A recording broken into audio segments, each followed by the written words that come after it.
இந்த டிவிக்கு விருப்ப மனு வந்து எல்லாருமே வாங்கியிருப்பீங்க, வாங்கி ஃபில் பண்ணியிருப்பீங்க. எல்லாரும்னா வந்து விஜய் ஃபேன்ஸ் தொண்டர்கள் எல்லாருமே வாங்கி அவங்களுக்கும் ஒரு ஆசை இருக்கும், எம்எல்ஏ ஆகணும்னு ஒரு ஆசை இருக்கும். கண்டிப்பா வந்து ஃபில் பண்ணி கொடுத்துருப்பாங்க. நிறைய பேர்கிட்ட வந்து 5000 10,000 கேட்ட மாதிரியும், இந்த ஃபார்முக்கு ஒரு 100 ரூபா வந்து கலெக்ட் பண்ண மாதிரியும், இதனால வந்து கட்சி வந்து ஒரு 50 லட்சம் வரைக்கும் சம்பாரிச்ச மாதிரி நிறைய பேர் ட்ரோல் பண்ணிட்டு இருக்காங்க.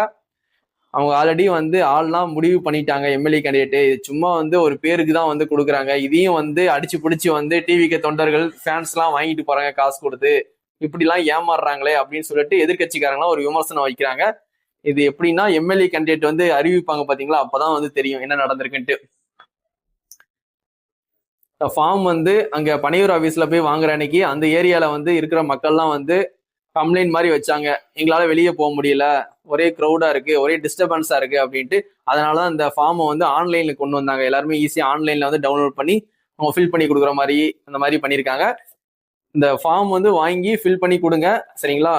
எம்எல்ஏ சீட்டு கிடைச்சா ஓகே, கிடைக்கலன்னா யாரும் வந்து சண்டை போட்டுட்டு இருக்காதீங்க. இது வந்து சும்மா ஒரு இதுக்கு தான் கொடுக்குறாங்க சரிங்களா. ஆல்ரெடி அவங்க ஆள்லாம் முடிவு பண்ணி வச்சுட்டாங்க. எல்லாரும் கண்டிப்பா தெரிஞ்சுக்கோங்க.